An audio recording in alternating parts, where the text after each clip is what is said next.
শুক্রবার পুরো ডিউটি না করে বড়বাবুকে মানিয়ে গুছিয়ে ভুজুং ভাজুং দিয়ে চলে গিয়েছিলাম আমার বাড়ি হুগলিতে। আর শনি রবি সেখানে থেকে সোমবার একদম ভোর ভোর বেরিয়ে পড়েছিলাম। ভেবেছিলাম ঠিক 10টায় একেবারে অফিসে ঢুকে পড়ব, কিন্তু সেটা আর হলো না। ট্রেনটা সামান্য দেরি করায় আমারও সামান্য দেরি হলো। এই বেলা 12টা নাগাদ। পুরোটা ঢোকারও দরকার পড়ল না, বাইরে থেকেই বড়বাবুর হুঙ্কার শুনতে পাচ্ছিলাম আমি। সেটা অবশ্য নতুন কিছু নয়, আমাদের বেলতলা থানায় বড়বাবুর প্রায়শই এমন হুঙ্কার শোনা যায়। তা সে যাই হোক, এই ক্ষেত্রে একটা নতুন ব্যাপার হলো, থানায় ঢোকার মুখে দেখলাম একটা গরু থানা সিঁড়ির মুখে গজিয়ে ওঠা বেয়ারা ঘাসগুলোকে নিশ্চিন্তে খেয়ে খেয়ে সাফ করছে। আর বড়বাবু সেই গরুটার দিকে তাকিয়েই তার মধুর বাক্য বর্ষণ করছেন। আমি প্রথমটায় ভাবলাম বড়বাবু চেঁচামেচির কারণ হলো এই গরুটা। পরে বুঝলাম ঠিক গরু নয়, এক গরু চোর। আমাদের সেই লাউ চোর বড়বাবুর মুখ থেকে কালু ডাকাতের গল্প শুনে সামান্য একটু উন্নতি করেছে। নিরীহ নিরামিষ লাউ ছেড়ে এখন গরু চুরি করতে শিখেছে। এক বুড়ি সবেমাত্র হাট থেকে একটা নধরকান্তি গরু কিনে আনছিল। তার রাস্তায় আস্তে আস্তে মনে হলো তুলসী গোয়ালিনীর বাড়িতে পরশুদিন কিছু বড়ি বিক্রি করেছিল, তার পয়সাটা বাকি আছে। তা বুড়িমা রাস্তার পাশে একটা গাছের সাথে গরুটাকে বেঁধে টাকা আনতে যায়। এসে দেখে দড়ি আছে তো গরু নেই। তা বুড়িমা আমাদের কম যান নাকি? গরু চোর অত বড় গরু নিয়ে আর কত দূর যাবে এইটুকু সময়? ঘোড়া তো নয় যে পিঠের ওপর চড়ে একেবারে টকবক করে ছুটবে। তা বুড়িমা কিছু দূর গিয়েই দেখে চোর গরু নিয়ে এগোচ্ছে। সঙ্গে সঙ্গে ওই একই দড়িতে চোর আর গরু দুজনকেই বেঁধে হাজির হয়েছেন থানায়। আর তারপরই বড়বাবুর মেজাজ একেবারে সপ্তমে চড়ে গেছে। একজন সামান্য গ্রাম্য মহিলা চোর ধরে এনে থানায় হাজির করছে। এই ঘটনা শোনার পর সরকার কি এতগুলো টাকা দিয়ে থানায় পুলিশ পুষবে? না, মানে কেনই বা পুষবে? দরকারটাই বা কিসের? আমি থানায় ঢুকে দেখলাম বড়বাবু কোত্থেকে একটা ছেঁড়া চপ্পল জোগাড় করে চটাস চটাস করে লোকটাকে পেটাচ্ছে আর বলছেন, হ্যাঁ চুরি করা, হ্যাঁ হাত ছড়া বলছে, হ্যাঁ চুরি করা, চুরি করতে এসছে। হ্যাঁ একটা কাজও তো ঠিক করে করতে পারিস না, চুরি করলি আবার ধরাও পড়ে গেলি। যে লাউ চুরি করতে পারে না সে গিয়েছে গরু চুরি করতে। ছ্যা ছ্যা ছ্যা, তাও যদি বুঝতাম যে চুরিটা ঠিক করে করতে পারলি। একজন 70 বছরের মহিলা দৌড়ে তোকে ধরে ফেললো, আবার কোমরে দড়ি পরিয়ে থানায় নিয়ে এলো। হায় রে হায়, তোর তো পানা পুকুরে ডুবে মরা উচিত রে।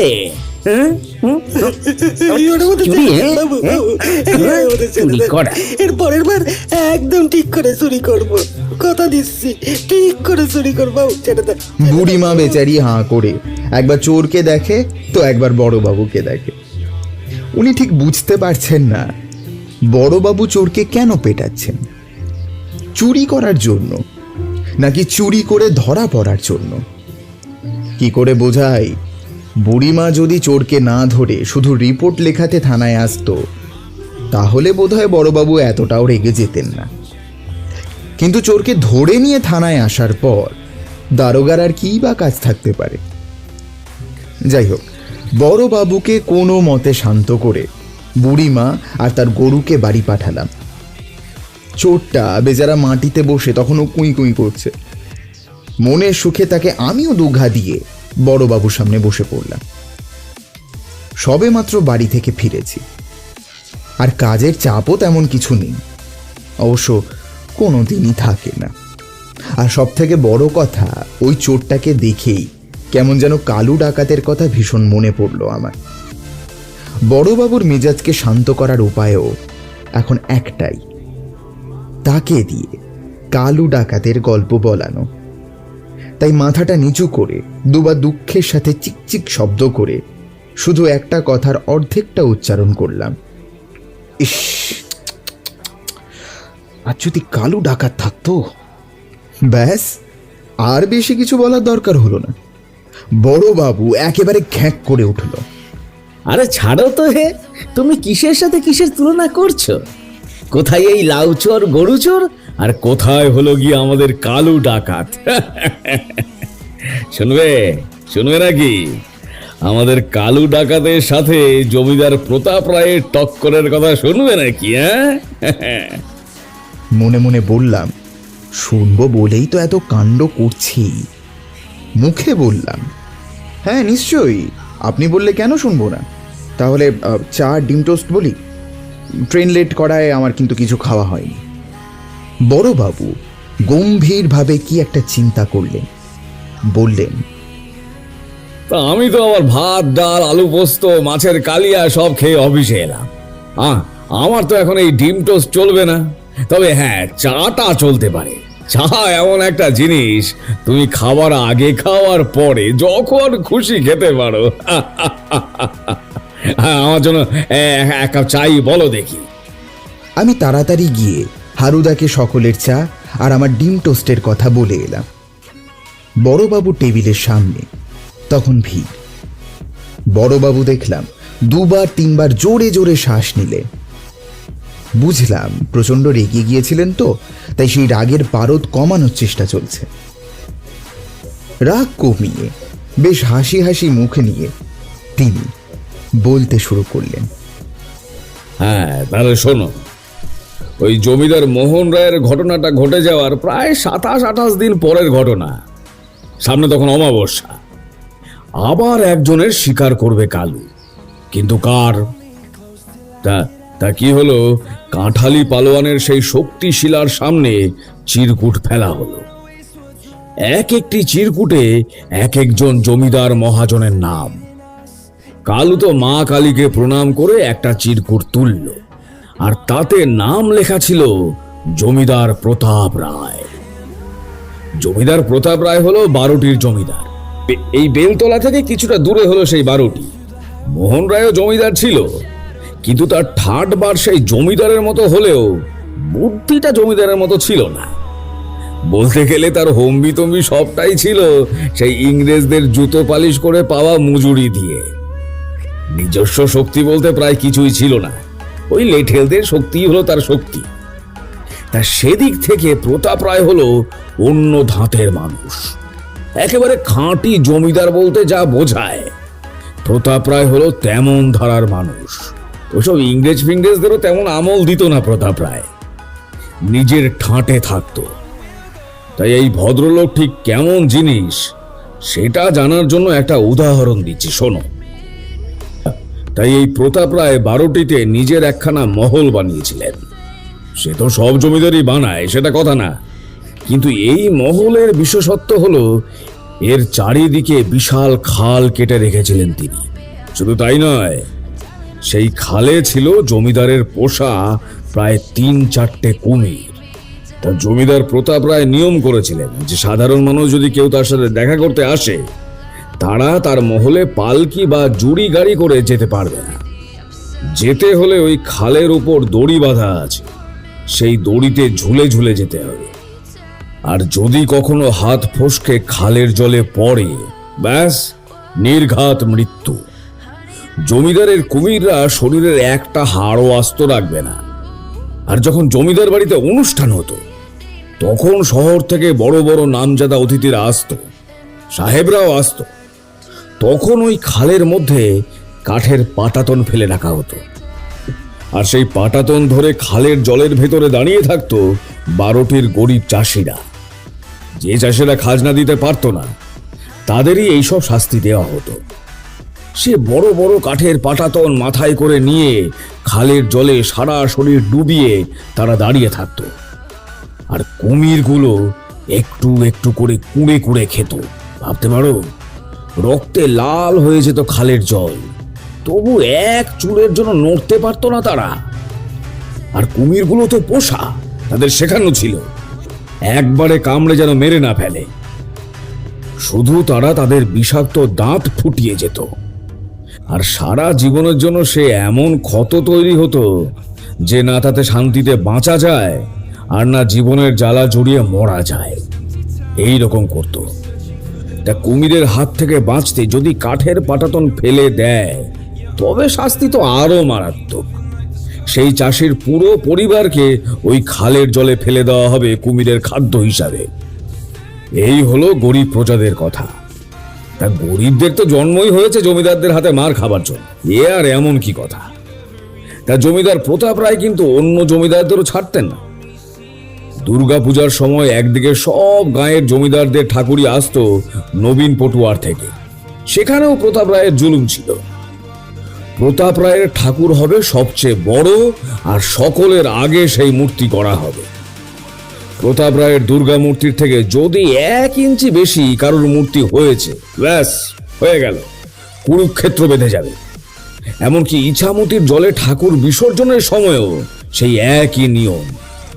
জমিদার প্রতাপ রায়ের মূর্তি আগে জলে পড়বে।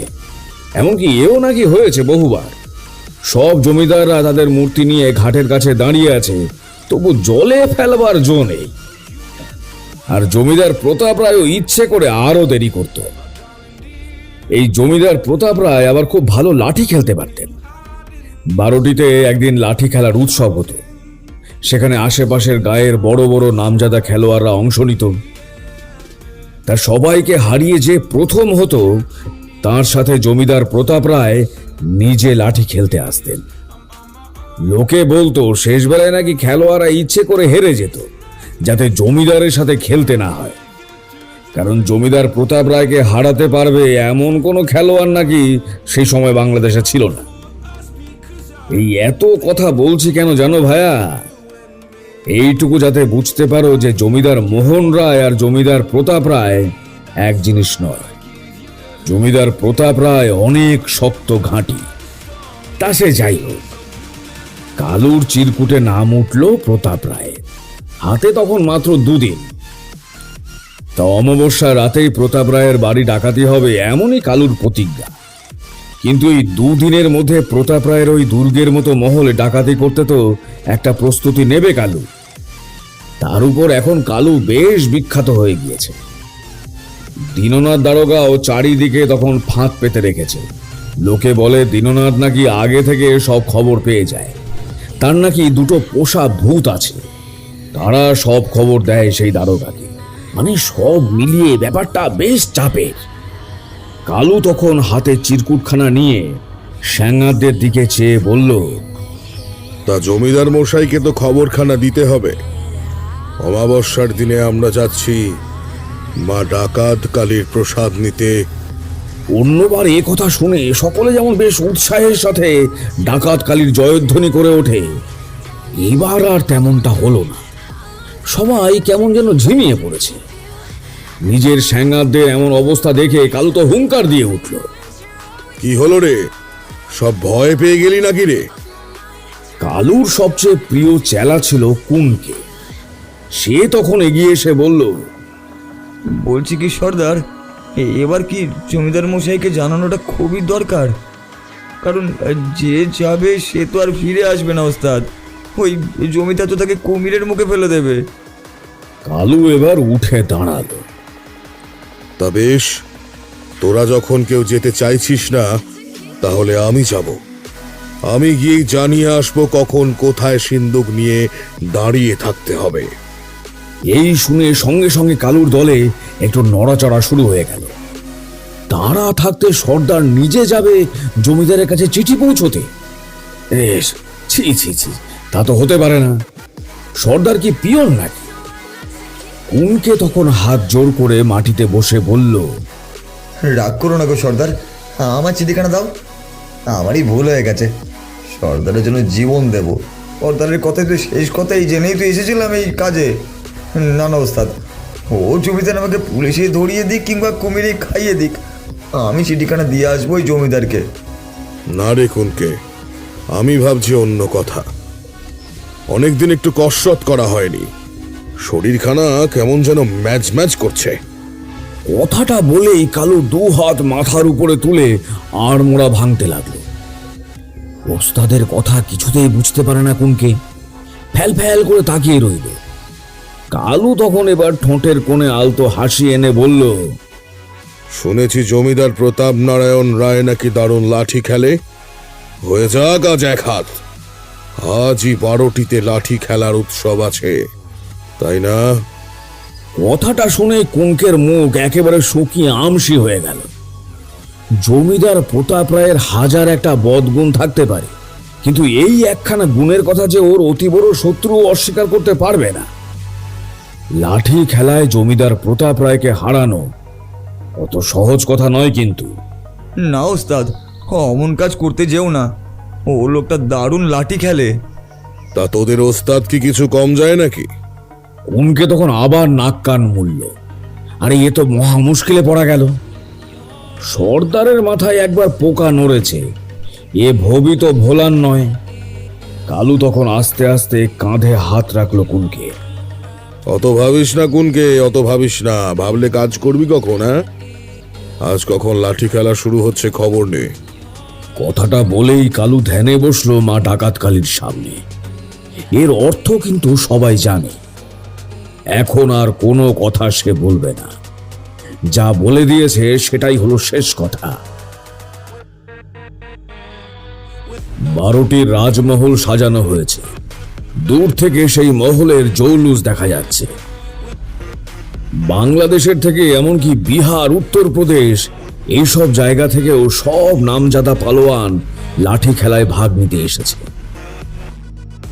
আজ 12টির খালে পাটাতন ফেলা হয়েছে, আর পাটাতন ধরে দাঁড়িয়ে আছে সেই অসহায় চাষিরা। জলের মধ্যে ঘুরে বেড়ানো জমিদারের পোষা কুমিরগুলো ইচ্ছে মতো চাষিদের পায়ে কামড় বসাচ্ছে। খালের জলে তখন রক্তে লাল হয়ে যাচ্ছে। এদিকে মাল কোচা মেরে ধুতি পরা ইয়া বিশাল দেহধারী সব পালোয়ানরা সব থাইতে চাপড় মারতে মারতে চলেছে পাটাতনের উপর দিয়ে। হঠাৎ খালের জলে কি একটা ঝাঁপিয়ে পড়ার আওয়াজ হলো। খালের জল প্রায় ঝাঁপিয়ে 6 ফুট উপরে উঠে গেল। প্রথমে কেউ ব্যাপারটা না বুঝে খালের জলে উকি মারল। দেখা গেল চাষিরা সব ফিরে আসছে। কে একজন পালোয়ান একা সেই অত বড় পাটাতনটা 2 হাতে নিয়ে দাঁড়িয়ে আছে। কুমিরগুলো তার পায়ে কামড়াতে এলে বা পা দিয়ে এমন গুঁতো দিচ্ছে যে কুমিরগুলো আর পালাবার পথ পাচ্ছে না। একা ওই অত বড় পাটাতনটা ধরে আছে সে, আর তার উপর দিয়ে সব পালোয়ানরা আসছে আর যাচ্ছে। এক মুহূর্তের জন্য সেই পাটাতনটা টাল খাচ্ছে না। তা লাঠি খেলার উৎসব শুরু হওয়ার আগেই কালুর শক্তির প্রশংসা শুরু হয়ে গেল সব দিকে। অবশ্য তখনও কেউ কালুর পরিচয় পায়নি। ওদিকে মহলের ভিতরে বিশাল মাঠের মধ্যে লাঠি খেলা শুরু হলো। মাঠ ঘিরে সব লোকজন দেখছে দাঁড়িয়ে। জমিদার প্রতাপ রায় বসে আছেন এক বিশাল চাদোয়ার তলায়। জমিদার বাড়ির মেয়ে মহলের জন্য আলাদা চিকের ব্যবস্থা করা হয়েছে। তাই একের পর এক পালোয়ান এসে লাঠি খেলছে। তবে কালুর সামনে কেউ দাঁড়াতে পারছে না। কালু মাঠে নামলেই শুধু যেন মনে হচ্ছে হাঁ করে ওর কসরতি দেখি।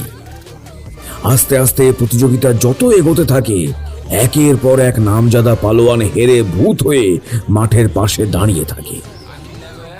তা শেষ পালোয়ান ছিল বেনারসের রঘু যাদু। তো তাকেও কালু একেবারে শুইয়ে দিল। জমিদার প্রতাপ রায় এবার উঠে দাঁড়িয়ে হাততালি দিলেন।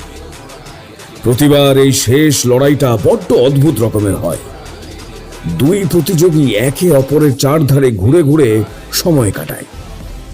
কেউই যেন জেতার জন্য খেলে না। আসলে জিতলে তো প্রতাপ রায়ের সাথে খেলতে হবে, আর খেললে এত বিশ্রীভাবে হারতে যে হবে তার চেয়ে না খেলা অনেক ভালো। এই প্রথম কেউ জেতার মতো করে জিতল। জমিদার প্রতাপ রায়ও খুব প্রশংসা করলেন এই পালোয়ানের। আর ততক্ষণে তো তার কাছে খবরও চলে এসেছে যে ওই পালোয়ান একা কাঠের পাটাতন নিয়ে দাঁড়িয়েছিল খালের মধ্যে। আর জমিদারের পোষা কুমিরগুলো ওই পালোয়ানের লাঠি খেয়ে হাড় মাজা সব ভেঙে ফেলেছে। কে? তোমার তো দেখছি দারুণ এলেন। তা তোমার নামটা কি? আগে আগে কালু। তা আমার এই উৎসবে আগে তো কোনোদিন দেখিনি তোমায়। কোথায় ছিলে এতদিন? আগে ওই আর কি, আসার সুযোগ হয়নি আর কি। তা বেশ। তা তুমি জানো তো এই খেলায় যে জেতে তাকে আমার সাথে লড়তে হয়, আর হারলে আমার আকড়ায় বিনা পারিশ্রমিকে 7 দিন 24 ঘন্টা লাঠি খেলা দেখাতে হয়। তা তোমার জন্য এই শাস্তি একটু বেশি হবে। তুমি নাকি আমার প্রিয় কুমিরগুলোকে আহত করেছো। ওরা কিন্তু খুব রেগে আছে। আমার সাথে লড়াইয়ে হারলে তোমাকে খালের মধ্যে পাটাতন হাতে দাঁড়িয়ে থাকতে হবে, আর তোমার ওই পা দুটো মাটিতে গজাল দিয়ে পুঁতে মোটা শেকল দিয়ে বেঁধে দেওয়া হবে। এবার আসলে এইসব না খেতে পাওয়া গরিব চাষিদের রক্ত খেয়ে খেয়ে আমার কুমিরগুলোর পেট খারাপ হয়ে যায় বারবার। তোমার মতো পালোয়ানের রক্ত খাওয়াবো ওদের, শরীর স্বাস্থ্য উদ্ধার করবে। কালু তখন মাথা নিচু করে হাসলো কিছুক্ষণ, তারপর ঠোঁটের কোণে একটা বাঁকা হাসি এনে সে বলল, বেশ জমিদার সাহেব, আমি হারলে পরে কি হবে তা তো জানতে পারলাম, কিন্তু আপনি হারলে কি হবে তা তো জানতে পারলাম না। জমিদার প্রতাপ রায় থমকে দাঁড়ালেন কিছুক্ষণ। কোথা থেকে এসেছে এই অবার্চিন? জমিদার প্রতাপ রায় যে কি জিনিস তাও জানে না নাকি? খানিকক্ষণ চুপ করে থেকে সে হো হো করে হেসে উঠলেন। ওই একটা কথা আছে না, রাজা যত করেন পরিশোধ করে তার 4 গুণ। আশেপাশে দাঁড়ানো জমিদারের ভক্তবৃন্দ হেসে উঠল আরো জোরে জোরে। হাসতে হাসতে জমিদার প্রতাপ রায় বললেন, বেশ, ঠিক আছে, তুমি যদি আমাকে হারাতে পারো তাহলে তুমি যা চাইবে তাই হবে। হ্যাঁ হ্যাঁ, জমিদার প্রতাপ রায় কথা দিচ্ছে, তুমি জিতলে যা চাইবে তাই হবে। এরপর আর কি শুরু হলো? জমিদার প্রতাপ রায় আর কালুর মধ্যে তুমুল লাঠি খেলা। একবার এর পাল্লা ভারী হয় তো আরেকবার ওর পাল্লা। কেউ কাউকে এক চিলতে জমি ছাড়ছে না। লাঠির আঘাতে তো একবার কালুর মাথা ফেটে গল গল করে রক্ত পড়তে লাগলো। তবু সে থামবার পাত্র নয়। টানা 5 ঘন্টার লড়াই হলো কালু আর জমিদার প্রতাপ রায়ের মধ্যে। অবশেষে জমিদার প্রতাপ রায় হার মানলেন। মাটিতে হাঁটু গেড়ে বসে হাঁপাচ্ছেন তিনি। বুকটা তো হাঁপড়ের মতো ওঠানামা করছে, নিঃশ্বাস নিতে কষ্ট হচ্ছে, ভালো করে কথাও বলতে পারছেন না। অত বড় হাড়ের মুখ জীবনও তাকে দেখতে হয়নি। আর ওদিকে কালুর অবস্থাও কিন্তু তখন খুব একটা ভালো নয়। প্রতাপ রায়ের লাঠি পড়ে মাথাটা অনেকখানি ফেটে গেছে। আর তাছাড়া জমিদার তো লড়েছেন মোটে 5 ঘন্টা, আর কালু লড়েছে সেই সকাল থেকে। তারও আগে খালে দাঁড়িয়ে লড়াই শুরু হয়েছিল। যাই হোক, কালুও হাঁপাতে হাঁপাতে লাঠি ছেড়ে মাটিতে বসে পড়ল। ওদিকে চারপাশে দাঁড়িয়ে থাকা দর্শকদের মুখে তো কুলুপ, হাত স্থির। কালুর জয় দেখেছে হাততালি দেবে সে অবস্থা তো নেই।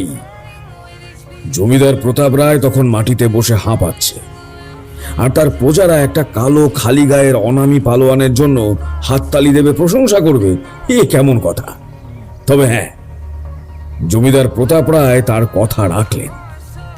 সকলের সামনে উঠে দাঁড়িয়ে তিনি ঘোষণা করলেন, যাই বলো ভাই, অনেকদিন পরে লড়ে বেশ আরাম পেলাম। সত্যি করে বলো তো, এতদিন তুমি ছিলে কোথায়? কালু আবার লজ্জিত মুখে মাটির দিকে চেয়ে রইল। প্রতাপ রায় বললেন, কি চাই বলো তোমার? এইবার কালু উঠে দাঁড়ালো। ধুতির ফাঁক থেকে একখানা ছোট চিঠি বার করে সে বলল, এই যে জমিদার মশাই, আপনাকে এই চিঠিখানা দেওয়ার ছিল। সাধারণ মানুষ তো আর আপনাকে দেখতে পায় না, তাই আপনার কাছে পৌঁছানোর জন্য এই উৎসবের দিনখানা ঠিক করলাম। জমিদার মশাই তো চিঠি দেখে অবাক। অন্ধকার হয়ে এসেছে, মাঠের মধ্যে তখন আলো কম, আর তাছাড়া এত পড়ার অভ্যাস তো তার নেই। তিনি চিঠিখানা আবার কালুর হাতে ফেরত দিয়ে বললেন, আরে এতে কি লেখা আছে মুখেই বলো না। কি চাই তোমার? কথা তো দিয়েইছি, যা চাইবে তাই দেব। কালু তখন আবার মাথা নামিয়ে বিনয়ের স্বরে বলল, আপনি পড়ে নিন। রে তো আচ্ছা জ্বালা হলো দেখছি। এই কে আছিস? জমিদার মশাই তখন হাঁক পারলেন। বেশ কয়েকজন ছুটে এল। নায়েব মশাইও ছুটে এলেন। চশমাখানা গলায় ঝুলছিল, সেটা চোখের উপর সেঁটে চিঠিটা হাতে নিতেই তার তো হাত কাঁপতে শুরু করে দিয়েছে। আর এদিকে জমিদার মশাই তো অবাক হয়ে গেলেন। কেউই আর চিঠির বয়ান পড়তে পারে না, পড়ার আগেই হাত কাঁপতে শুরু করে।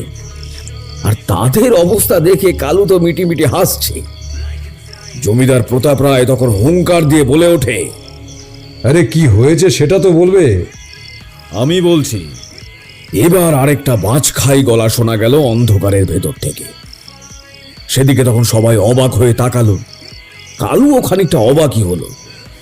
এই গলাটা তার চেনা, কিন্তু এই ভদ্রলোকের তো এখানে আসার কথা নয়। তারপর আস্তে আস্তে অন্ধকারের দিক থেকে এগিয়ে এলেন দারোগা দীননাথ। তা তখন দীননাথও বেশ নাম করেছে।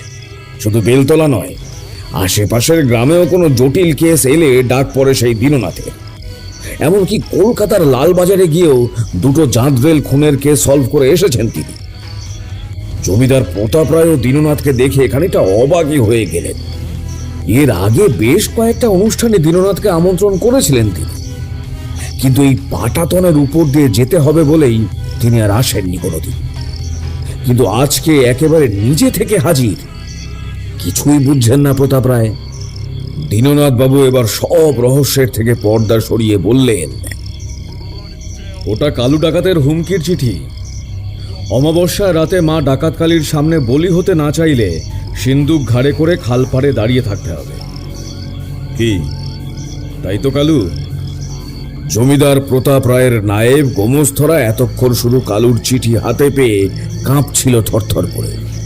আর এখন সামনে যে পালোয়ান দাঁড়িয়ে আছে, সেই যে কালু ডাকাত, সেটা জানতে পেরে একেবারে যেদিকে যে পারল ছুটে পালালো। কালু ডাকাতের নাম প্রতাপ রায়ও শুনেছিলেন। এতক্ষণ কালুর পালোয়ানি দেখে, লাঠি খেলার মার প্যাচ দেখে কালুর প্রতি একটু বোধহয় শ্রদ্ধা জন্মেছিল প্রতাপ রায়। কিন্তু এখন কালু ডাকাত শুনে বোধহয় ততটাও ভালোবাসা থাকলো না। তিনি তো ঘেন্নায় মুখটা বিকৃত করে বললেন, তুমি ডাকাত? অমন করে মুখ দেখাচ্ছেন কেন? ডাকাত তো আপনিও। গরিব প্রজাদের রক্ত শুষে নিজের সিন্দুক ভরছেন, আমার চেয়েও বড় ডাকাত তো আপনি।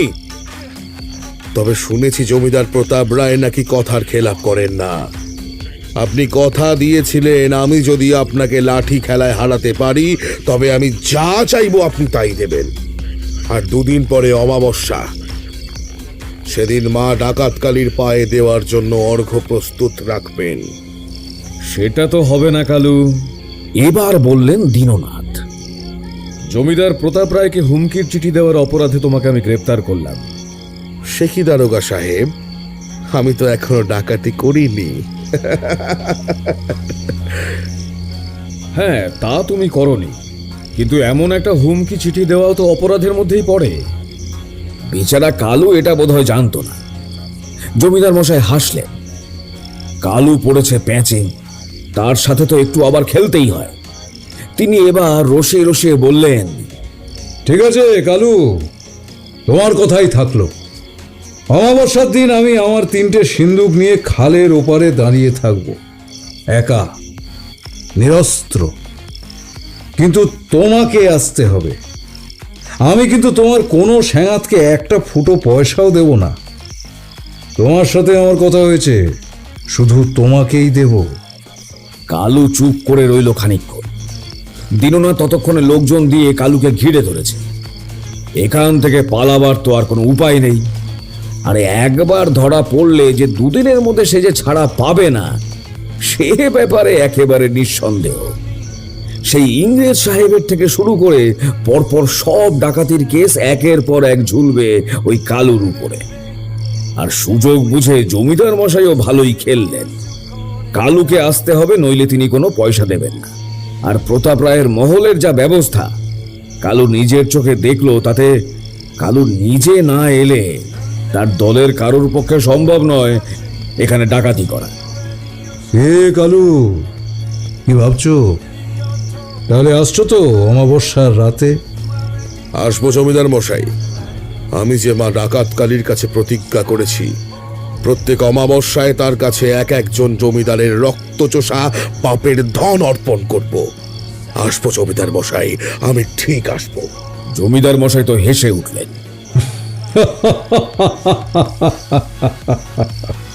দীননাথ বাবুর মুখেও হাসি ফুটল বটে, তবে ততটাও জোরালো নয়। কালুর কথার মধ্যে এতটাই আত্মবিশ্বাস ছিল যে দীননাথ বাবু পরবর্তী ছক কষতে বাধ্য হলেন। কিন্তু সত্যি কথা বলতে কি, কালু তখন নিজেই কিছু ভেবে উঠতে পারেনি। সে শুধু মনে মনে ডাকাত কালীকে ডেকে চলেছে। মা, মা পথ দেখাও, মা পথ দেখাও। কালু ধরা পড়েছে। তারপর 2 দিন কেটে গেছে। আজ রাতেই অমাবস্যা পড়েছে। আজই জমিদার প্রতাপ রায়ের বাড়ি ডাকাতি করতে যাওয়ার কথা, কিন্তু কালুর তো কোনো প্রস্তুতি নেওয়া হয়নি। জেলে ঢুকিয়েও দারোগার মনে শান্তি হয়নি। মোটা মোটা শিকল পরিয়ে রেখেছে কালুকে। এ পাশ থেকে ও পাশে যেতে কালুর তো দম বেরিয়ে যাচ্ছে। সে জেল ভেঙে পালাবে কি করে, মনে মনে ছটফট করছে। তখন বেশ ভোর ভোর। দারোগা মশাই সারা রাত থানায় পাহারা দিয়ে ভোরের দিকে সবেমাত্র কিছুটা সময়ের জন্য গিয়েছেন হাত পা ধুতে। হঠাৎ থানার গেটের কাছে তুমুল ঝগড়া চলছে।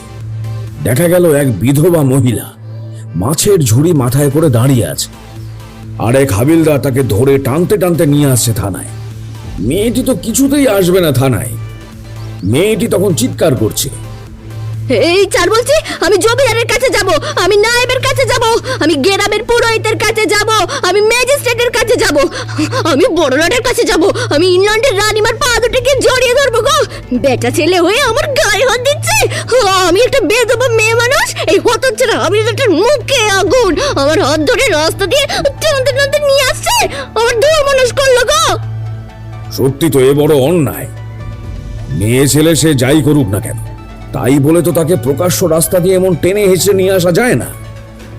তবে ইংরেজ শাসনের পরবর্তীকালে এমন ঘটনা অনেক ঘটেছে। সে যাই হোক, তাই বলে দীননাথ দারোগার রাজত্বে তো আর এ কাণ্ড হতে পারে না। কিন্তু হাবিলদারও যে ছাড়ার পাত্র নয়। সে চিৎকার করতে করতে বলে, ও কোত্থেকে এলেন রে আমার ধার্মিক পুণ্যবতী? মাথায় মাছের ঝুড়ি নিয়ে চলেছে, সে আবার নাকি বিধবা। ও মা গো, সে কি কথা গো? আমি কি মাছ খেয়েছি নাকি? আমি তো মাছ বেচতে যাচ্ছি গো, আজ তো হাটবার। এই ঝগড়ার মাঝে তখন ভোরবেলা যে কজন পুলিশ হাবিলদার থানায় ছিল সবাই ছুটে এলো। লকআপে তখন বন্দি একজন, কালু। তা সে তো জেলের ভিতরে শেকল করে বসে আছে।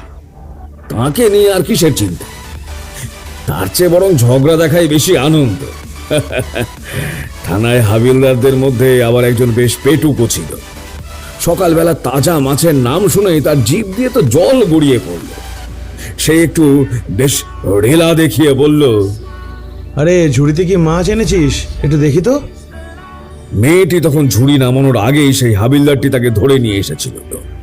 সে তো একেবারে ঝনঝনিয়ে উঠল। আই আই, একদম হাত দেবে না মাছে। এই মাছ চুরি। আমি নিজের চোখে দেখেছি বসেদের পুকুরে এই মেয়েটা জাল ফেলে মাছ ধরেছে। এই কথা শুনে পেটুক হাবিলদারের আবার আরো অস্থির অস্থির করে উঠল। বসেদের পুকুরের মাছের আবার বেশ নাম ডাক আছে, যেমন আকারে বড় তেমনই স্বাদ। সে এবার বলল, আরে কি মাছ আছে দেখা না, এত কথা কিসের? মেয়েটি তখন এবার মাছের ঝুড়ি নামালো মাথা থেকে। একটা ঝুড়ির মধ্যে অ্যালুমিনিয়ামের ছোট হাঁড়ি, হাঁড়ির ঢাকাটা আবার শক্ত করে লাল গামছা দিয়ে বাঁধা। বাপরে, এ মাছ নাকি গুপ্তধন? এত সাবধানে কি মাছ নিয়ে যাচ্ছিস? হ্যাঁ, লোকটার কথা তখনও শেষ হয়নি। মেয়েটি হাঁড়ির মুখের গামছাটা সরিয়েছে সবে। অমনি হাঁড়ির ঢাকনাটাকে প্রায় ধাক্কা মেরে সরিয়ে 2টো কই মাছ একেবারে সোজা লাফিয়ে পেটুক হাবিলদারের গায়ে। মেয়েটি তো অমনি চিৎকার করে কেঁদে উঠল। ও মা গো, আমার মাছ পালিয়ে গেল গো। ওদিকে হঠাৎ করে গায়ের উপর মাছ পড়ায় হাবিলদার টিরিং করে লাফিয়ে উঠল। আরে আরে আরে, এতে কই মাছ আছে বলবি তো রে? হ্যাঁ, আর কে কি বলবে? কই মাছ ততক্ষণে লাফ দিয়ে থানার ভেতরে, আবার সেখান থেকে এক লাফে দারোগার টেবিলে। সারা থানায় ততক্ষণে একেবারে খণ্ড যুদ্ধ বেঁধে গেছে। চেয়ার টেবিল উল্টে জলের কুজো ভেঙে একেবারে লঙ্কা কাণ্ড বেঁধে গেছে। দারোগা দীননাথ যখন থানায় এসে পৌঁছলেন তখন দেখলেন লকআপের তালা খোলা, শুধু মোটা মোটা শিকলগুলো পড়ে আছে সেখানে। কালু আর নেই। আর এদিকে সারা থানা দুটো কই মাছ ধরতে ব্যস্ত। বলা বাহুল্য সেই বিধবা মেয়েটি আর তাকে যে নিয়ে এসেছিল সেই হাবিলদার, তাদের কোনো খোঁজই নেই। সবাই যখন মাছ ধরতে ব্যস্ত তখন ওরা দুজনে লকআপের তালা খুলে কালুকে নিয়ে গেছে পালিয়ে। দারোগা মশাই তো নিষ্ফল আক্রোশে খানিকটা চেঁচামেচি করে উঠলেন। একটা লোক হাবিলদার সেজে চলে এলো আর তোমরা তাকে চিনতে পারলে না। এটা কি ধরনের পাগলামি চলছে? একজন বিধবা মহিলা পুকুর থেকে কই মাছ ধরেছে, তোমাদের কি কোনো কিছুতেই কোনো সন্দেহ হয় না? এত বড় কয়েদি তোমাদের নাকের ডগা দিয়ে চলে গেল, তোমরা কিছুই করতে পারলে না। যত সব, কালুর জায়গায় তোমাদের আমি জেলে পড়বো। তা তখন আর চেঁচামেচি করে কি লাভ? ততক্ষণে তো যা হওয়ার হয়েই গিয়েছে। আর ওদিকে কই মাছ দুটো তখনও থানার মধ্যে খাবি খাচ্ছে। তবে এখন আর ততটাও জান নেই ওই দুটো।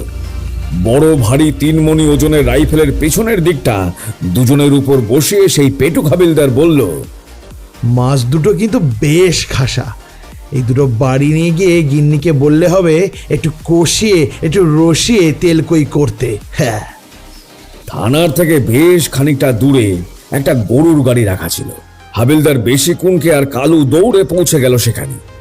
ওদিকে সেই বিধবা মেয়েটি আসছে পেছন পেছনে। খানিকটা থমকে থমকে বারবার পিছনের দিকে তাকিয়ে কেউ আসছে কিনা সে দেখছে। আসলে প্রথমবার সাহস করে এমন কাজ করে ফেলেছে। সোজা একেবারে থানায় এসে হাজির। আর তার উপরে তখনকার মেয়েদের তখন হাজার রকম নিয়ম সংস্কার। বিধবা হয়ে মাছের ঝুড়ি মাথায় করে হাঁটা, তার উপর এতজন পরপুরুষের সামনে আসা, হাত ধরে টানাটানি, এসব সে যুগে খুব একটা সহজ ছিল না। যতই সাহসের সাথে এসব করুক না কেন, ধরা পড়ার ভয় তো আছে। আর চেনা জানা কারুর চোখে পড়ে গেলে সঙ্গে সঙ্গে সমাজে এক ঘরে হয়ে যেতে হবে। কালু তখন মেয়েটিকে দেখে কুনকে বলল, মেয়েটিকে? একে কোথা থেকে চোটালি? আর কেনই বা এখানে এইভাবে আনলি বলতো? আরে মেয়েরা মায়ের জাত, আমার জন্য মেয়েটাকে কি বিপদেই না পড়তে হলো। তা আমি বলেছি নাকি এসব করতে? মেয়েটা তো নিজেই এসে হাজির হলো। সেটা অবশ্য কালু বেশ ভালোই আন্দাজ করতে পেরেছে। কালু নিজের হাতে তার স্যাঙ্গারদের তৈরি করেছে। হ্যাঁ, তা কে কতদূর কি করতে পারে আর কি ভাবতে পারে কালু সেটা ভালো করেই জানে। কাউকে মারতে বলো, হাত পা ভেঙে মাটিতে শুয়ে দিতে বলো, কোনকে এসব কাজ খুব ভালোই পারে। কিন্তু তাই বলে বুদ্ধি করে এরকম নিখুঁত পরিকল্পনা করে দীননাথ দারোগার কবল থেকে তাকে ছাড়িয়ে আনবে, এতটাও দম নেই কুনকের। কালু মেয়েটার পরিচয় জানার জন্য আরো কিছু কথা বলতে গেল কুনকে, কিন্তু ততক্ষণে মেয়েটি এসে গেছে একেবারে কালুর সামনে। এসেই কোনো ভূমিকা না করে শটান কালুর পায়ে হাত দিয়ে প্রণাম করল। কালু তো একেবারে বিছুটি পাতা লাগার মতো করে লাফিয়ে উঠল। একে তো মহিলা, তার উপর মেয়েটির গড়ন হাবভাব দেখে বেশ বড় ঘরের মহিলা বলেই মনে হয়। আরে আরে মা, মা করেন কি, করেন কি? আমাকে চিনতে পারছো না দাদা? এতক্ষণে থানার মধ্যে যে সুরে সে কথা বলেছিল তার সাথে এখনকার এমন মিষ্টি সুরের কোনো মিল নেই। কালু তো হাঁ করে চেয়ে রইল কুনকের দিকে। আরে ওস্তাদ, এ হলো নিবারণ চাটুর্যের মেয়ে কাদম্বিনী। ওই যে একটা বুড়ো ঘাটের মরার সাথে বিয়ে দিচ্ছিল, তুমি গিয়ে হুজ্জতি করে নবীন মাস্টারের সাথে বিয়ে দিয়ে দিলে। এবার মনে পড়ছে তো ওস্তাদ? তা পড়েছে বটে কালু। সারা গায়ে কোথায় কি হচ্ছে খবর নিতে প্রায়ই ছদ্মবেশে বের হয় কালু। সেদিনও সেরকমই বেরিয়েছিল। ঘুরতে ঘুরতেই দেখে একটা সাদামাটা বিয়ে বাড়ি। সবাই তখন বরের অপেক্ষায় সময় গুনছে। বর এলেন গরুর গাড়ি করে। হায় রে, সে বরকে দেখলে মনে হয় এক্ষুনি শেষ শ্বাসটা ফেলবে। ব্যাস, আর যায় কোথায়। কালুর রক্ত তখন গরম হয়ে গেল। একেবারে স্বমূর্তিতে হাজির বিয়ে বাড়িতে। লঙ্কায় গিয়ে হনুমান কি করেছিলেন সে তো বইতে লেখা আছে। এতদিন সব কঠোর ঠাকুরের মুখে সেই গল্প শুনেছে।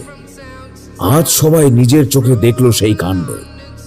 বিয়ের মণ্ডপ তখন লণ্ডভণ্ড করে যজ্ঞের আগুনে জল ঢেলে কলা গাছ মুচড়ে ফেলে দিয়ে সে এক ভয়ঙ্কর কাণ্ড। বরকে পাঁজা কোলা করে আবার গরুর গাড়িতে চড়িয়ে বাড়ি পাঠিয়ে দিল কালু। কিন্তু বিয়ে বাড়িতে ততক্ষণে তো কান্নার রোল পড়েছে।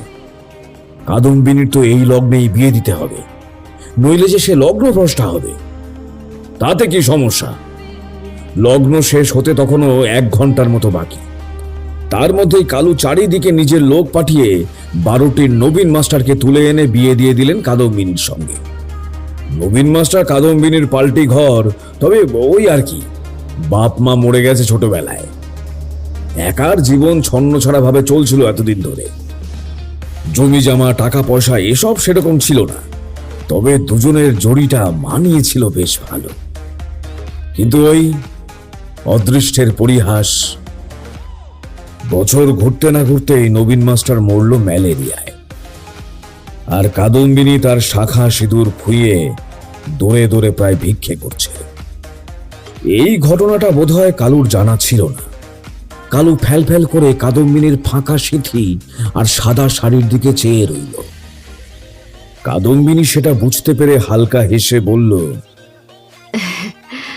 আমার ভাগ্যে যা আছে তার তুমি বদলাবে কি করে দাদা? ওই বুড়োর সাথে বিয়ে হলে হয়তো সেদিনই বেদবা হতাম। সে জায়গায় ওই আর কি 1 বছর আরো মাছ ভাত খেতে পেলাম। তুমি যাও দাদা, তোমার এখন অনেক কাজ বাকি। বাংলাদেশে কাদম্বিনীর অভাব নেই, তারা যে তোমার পথ চেয়ে বসে আছে। সবার ভাগ্য তো আর আমার মতো নয়, তোমার হাতে স্পর্শে হয়তো তাদের জীবন সুন্দর হবে। মেয়েটি চলে যাচ্ছিল, কিন্তু কালু তাকে আটকে বলল, কিন্তু তুমি কোথায় যাচ্ছ? কোথায় থাকো তুমি? ডাকাতকে দাদা পাতালে আমাকে দাদার কর্তব্য করতে দেবে না? মেয়েটি অল্প হেসে বলল, আমি এখন দারোগা মশাইয়ের কোয়ার্টারে থাকি, ওনার বুড়ি মায়ের দেখাশোনা করি। আমাকে যেতে হবে দাদা। দারোগা আমাকে থানায় দেখেনি, কিন্তু হাবিলদারদের বর্ণনা শুনে একেবারে নিজের ঘরে খোঁজ করতে যাবেন। বাগানে ফুল তোলার নাম করে পালিয়ে এসছি। এখনই আমায় একবার ফুল নিয়ে বুড়ির সামনে হাজিরা দিতে হবে, নইলে অনর্থ হয়ে যাবে। আমি না হয় অন্য কোনো দিন দেখা করব। কাদম্বিনী আর দাঁড়ালো না, প্রায় দৌড়তে দৌড়তে পুলিশ কোয়ার্টারের দিকে চলে গেল। কালু তখন কাদম্বিনীর যাওয়ার রাস্তার দিকে খানিকক্ষণ চেয়ে থেকে বলল, চল রে কোনকে, আজ রাতে জমিদার বাড়িতে যেতে হবে, অনেক কাজ বাকি।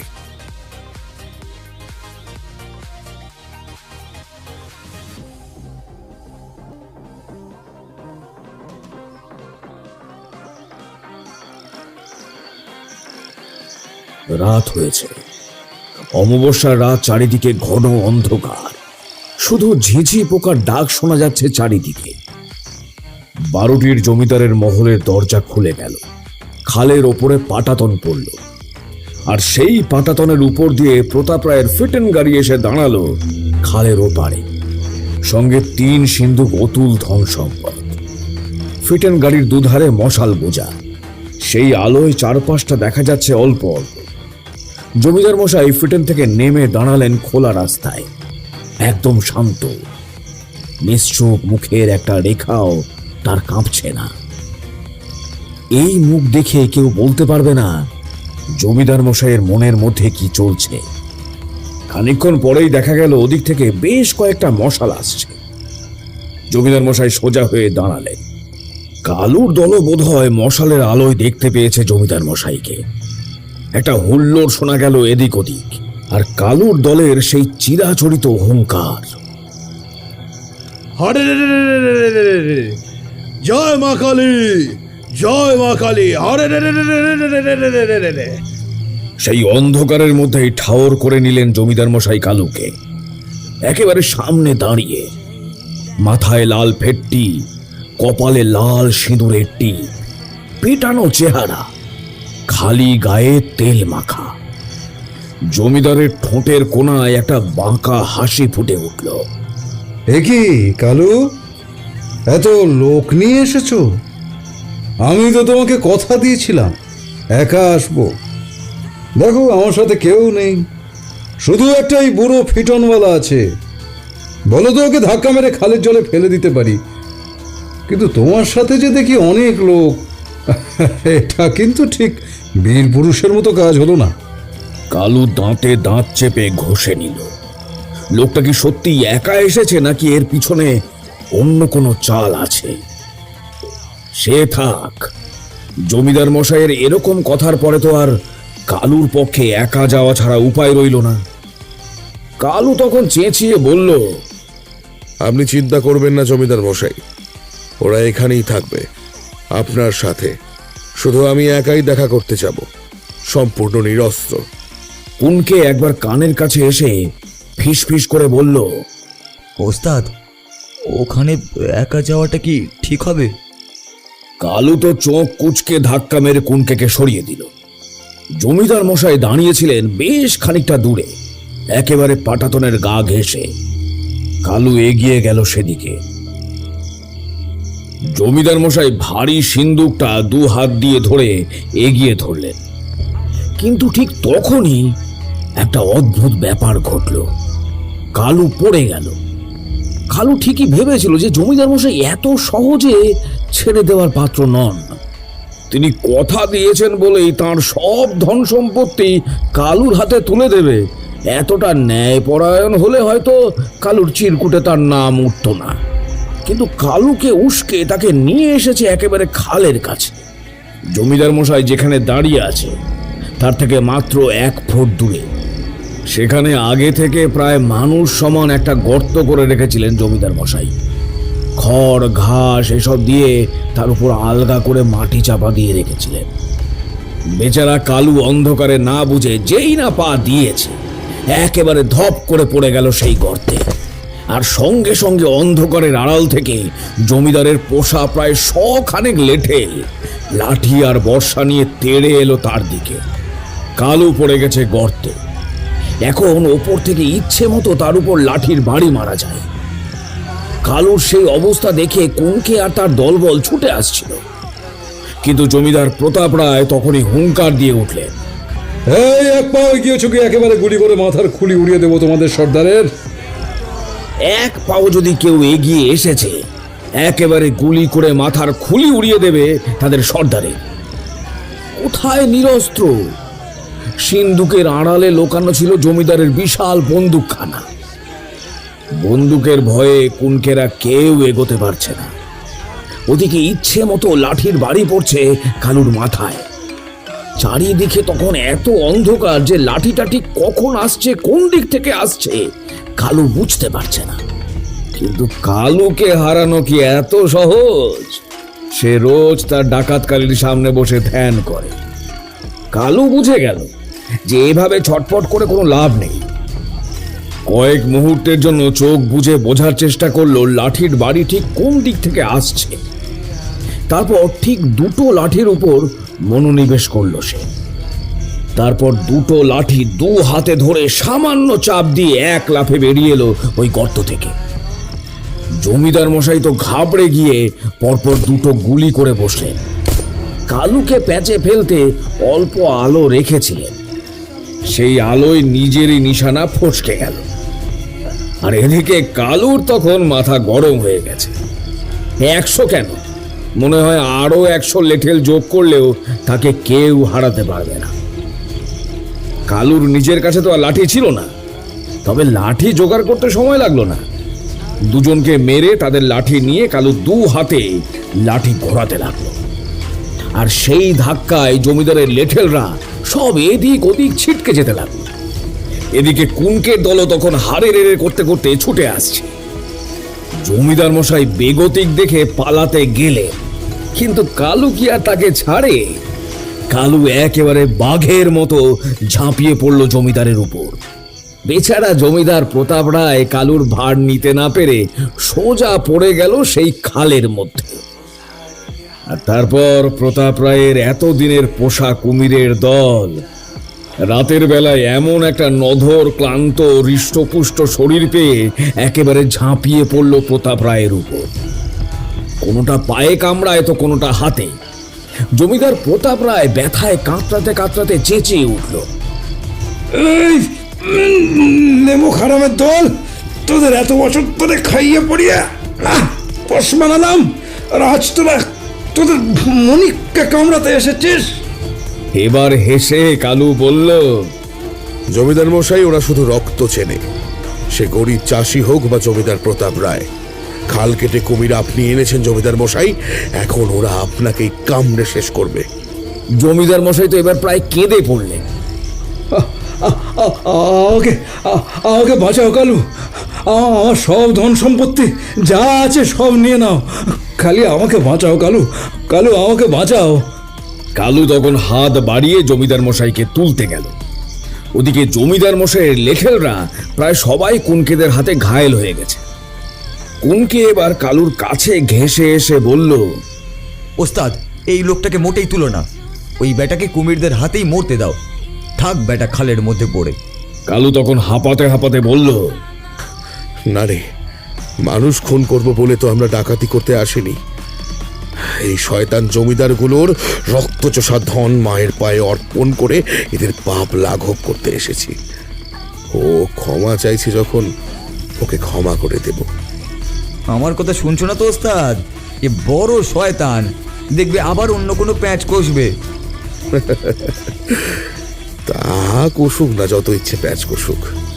জানবি, যতক্ষণ আমরা গরিব মানুষদের জন্য ডাকাতি করছি, ততক্ষণ মা ডাকাতকালী আমাদের সাথে আছেন। আর যতক্ষণ মা আমাদের সাথে আছেন, ততক্ষণ কোনো শয়তান আমাদের কিচ্ছু করতে পারবে না। কালু হাত ধরে টেনে তুলল জমিদার প্রতাপ রায়কে। তিনি উঠে মাটিতে বসে তখন হাঁপাচ্ছেন, হাত পা রক্তাক্ত তার। কালু একবার দূরের দিকে তাকিয়ে কি যেন দেখল, তারপর বলল, সিন্দুকগুলো খুলে দেখ, কিছু আছে নাকি ফাঁকা। খুলতে হলো না সিন্ধুক, তার আগেই জমিদার প্রতাপ রায় হাঁপাতে হাঁপাতে স্বীকার করল, ওগুলো ওগুলো সব ফাঁকা, আমার সাথে এসো, আমি সব দিয়ে দিচ্ছি। কালু তখন খালের এপারে অপেক্ষা করতে লাগলো। কুনকের দল ভিতরে গেল হৈ হৈ করতে করতে। একটু পরেই তারা বেরিয়ে এলো। তারা প্রচুর ধনরত্ন সোনাদানা পুটুলি বোঝাই করে নিয়ে এলো। মুখে তাদের যুদ্ধ জয়ের হাসি, আনন্দে চিৎকার করছে তারা, জয় মা কালী, জয় মা কালী। কিন্তু কালু যে এখনো শান্তি পাচ্ছে না। বারবার উসখুস করতে করতে দূরে জমাট বাঁধা অন্ধকারের দিকে তাকালো। একটু পরেই অবশ্য কালুর এই ছটফটানির কারণ বোঝা গেল।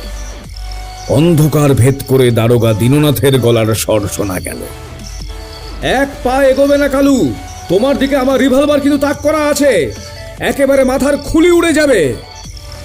আজ দারোগা দীননাথ সত্যি খুব রেগে আছেন। সেদিন কালু পালাবার পর ভেবেছিলেন যে কালু ডেরায় গিয়ে হামলা করবেন, কিন্তু সেই বাগদিদের গ্রামের কথাটা মনে পড়ে গেল। তারা এমনভাবে বাধা দেবে যে কালুকে ধরতে দিন কাবার হয়ে যাবে। তার চেয়ে এই ভালো, অমাবস্যার রাতে কালু আসবে জমিদার প্রতাপ রায়ের কাছে ধনসম্পত্তি নিতে, তখনই তাকে একেবারে হাতে নাতে ধরবে। কিন্তু দীননাথ যেদিক দিয়ে চিন্তা করছে, কালুও যে সেই রাস্তাতেই চিন্তা করছে। তাই আগে যে রাস্তা দিয়ে দারোগার আসার কথা, সেই রাস্তায় কাঁটা বিছিয়ে রেখেছিল। কিছু দূর আসার পরেই গাড়ির টায়ার গেল ফেটে। কিন্তু দারোগা দীননাথও কিন্তু ছাড়ার পাত্র নন। বাকি রাস্তাটা তিনি দৌড়েই চলে এলেন। তার সাথে তার হাবিলদারও দৌড় শুরু করেছিলেন বটে, তবে তারা কেউই পৌঁছতে পারে। কালুর হিসেবে একটু ভুল হয়ে গেছে। আসলে এখানে যে এতক্ষণ যুদ্ধ হবে সেই হিসেবটা তো করা হয়নি। কালু আর দীননাথ দারোগা একেবারে তখন সামনাসামনি। রাগের চোটে তো তখন দীননাথের মাথার ঠিক নেই। কালুর পা লক্ষ্য করে দিলেন গুলি চালিয়ে, কিন্তু অদ্ভুত ব্যাপার, গুলি চলল না। এত বড় ভুল দারোগা করবেন কি করে? রিভলভার এনেছেন, কিন্তু তাতে গুলি পুড়তে ভুলে গিয়েছেন। এবারে একা দারোগা একজন ডাকাতকে বিনা অস্ত্রে আটকাবেন কি করে? কুনকের দল তো হাড়ে রেড়ে করতে করতে দারোগার সামনে দিয়েই সব সোনাদানার পুটুলি সমেত হৈ হৈ করতে করতে চলে গেল। কুনকে একবার কালুর কানে কানে এসে বলল, কি ব্যাপার বলো তো, এই দারোগার বন্দুক চললো না কেন? মেয়েটা আমার ঋণের বোঝা বাড়িয়েই চলেছে। কালু ঠিক কার কথা বলল কুনকে বোধহয় বুঝতে পারল না। আমি বললাম, কাদম্বিনী। হ্যাঁ, কাদম্বিনী। এই কাদম্বিনী মাঝখানে এসে কালু আর দারোগার মাঝের যুদ্ধটা আরো জমিয়ে দিল, বুঝলে? তা সেই গল্প আরেকদিন বলবো। আজ আবার আমায় এক্ষুনি একবার সদরে যেতে হবে, বুঝলে? কে জানে আমাদের বড়বাবুর আবার কি এমন দরকারি কাজ পড়ল। তিনি দেখি গল্প শেষ করেই রওনা হওয়ার জন্য একেবারে তাড়া লাগালেন। তবে যাওয়ার আগে একবার কটমট করে তাকালেন চোরটার দিকে। আমি বললাম, কি করব, ছেড়ে দেব? হ্যাঁ, তা তো দেবে, কিন্তু আমি ভাবছি বেচারি ওই বুড়িমা গরুটা কিনলেন, কিন্তু রোজ ওই গরুর দুধ দুইবে কে? এক কাজ করো, ওই চোরটাকে ওখানে পাঠিয়ে দাও। যেমন বেটা গরু চুরি করতে গিয়েছিল, তেমনই রোজ ওই গরুর দেখাশোনা করবে। এই বলে দারোগা মশাই রওনা দিলেন। আমিও চোরটার গেঞ্জির খুঁট ধরে টানতে টানতে নিয়ে চললাম বুড়ির বাড়ির উদ্দেশ্যে।